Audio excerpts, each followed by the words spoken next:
Hello friends, అందరూ ఎలా ఉన్నారు? మేమైతే బాగున్నాం.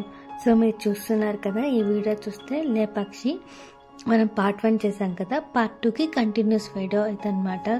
సో ఈ వీడియో అంతా చూస్తే చాలా ప్లెజెంట్గా అనిపిస్తుంది కదా. సో ఇదైతే హైలైట్ అని చెప్పాలి లేపాక్షి టెంపుల్కి.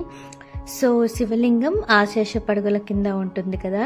ఇది వాళ్ళు ఎలా చెక్కారంటే, వాళ్ళ అమ్మ అన్నం అవుతుందన్న ఇక్కడ ఉండే ఇల్లు వాళ్ళదనమాట. అన్నం చేసి వచ్చే లోపల వాళ్ళ చెక్కర్స్ ఉంటారనమాట, విరూపన్న వీరన్న.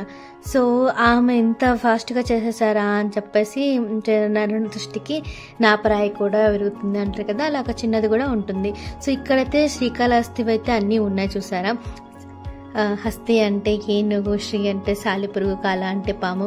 సో అది కూడా మనకు చూపించారు. తర్వాత వినాయకుడిది కూడా ఎంత బాగుంది కదా స్కల్ప్చర్ మొత్తం. సో దాన్ని ఇంతకు ముందు అయితే ఇలా లేవన్నమాట, అందరూ పైకి ఎక్కేసేవాళ్ళు.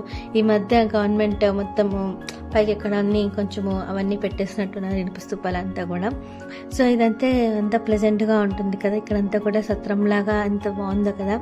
సో మీరు ఒక లుక్ వేసేసేయండి. అలానే నెక్స్ట్ కళ్యాణ మండపం కూడా వస్తుంది, అది కూడా ఒక లుక్ వేసేసేయండి.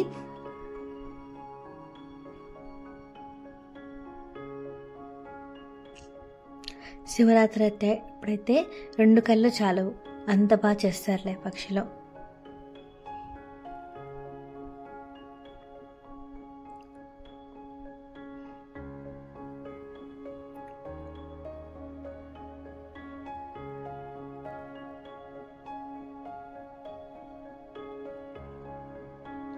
నెక్స్ట్ అయితే ఒక్కొక్క పిల్లర్కి కూడా అందరినీ బల చెక్కారు తెలుసా, నీట్గా. అంటే శివ పార్వతులు కాకుండా బ్రహ్మ విష్ణు మహేశ్వరులు, సో అలా అంతా కూడా.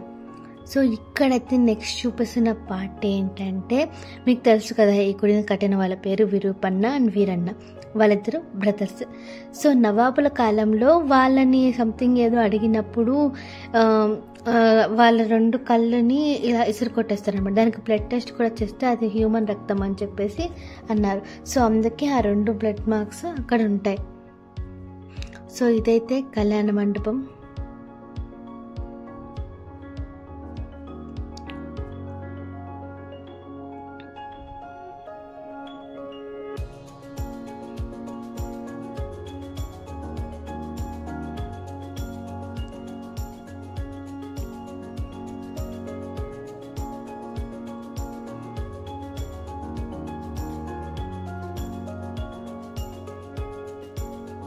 ఒక్కొక్క పిల్లర్కి ఉన్నది చూడండి, ఎంత నీట్గా చెక్కారో, అసలు ఎంత అద్భుతంగా ఉంది కదా.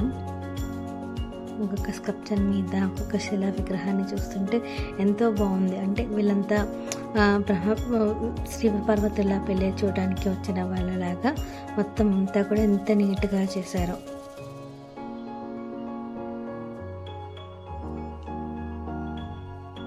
అదిగోండి బ్రహ్మ విష్ణు.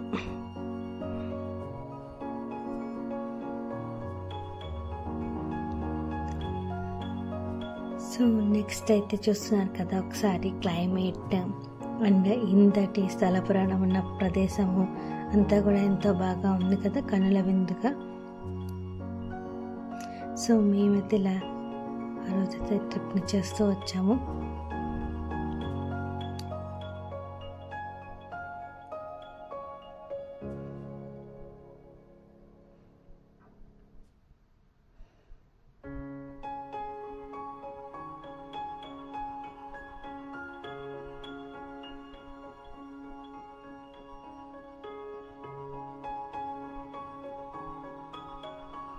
నెక్స్ట్ అయితే అక్కడ శివుడు దేవుడు అనమాట. సో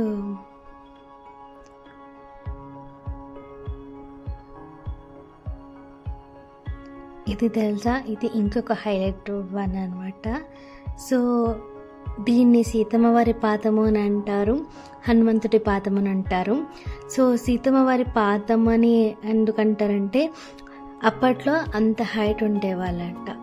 సీతమ్మదేవి హైట్ ఏమో 16 అడుగులంట, రాముడి వారి హైట్ ఏమో 18 అడుగులు అంట, రావణాసురుడు అయితే 21 అడుగులంట.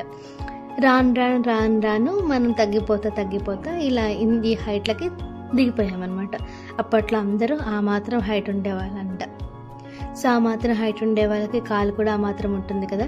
ఇంకోటి ఏంటంటే దాంట్లో లోడుతూ ఉంటే వాటర్ కూడా వస్తాయంటాయండి. మీరు ఎప్పుడైనా ట్రై చేశారా? ట్రై చేయండి. ఎప్పుడు వాటర్ అనేది వస్తూ ఉంటాయంట తీసే కొద్దీ. అది కూడా ఒక హైలైట్.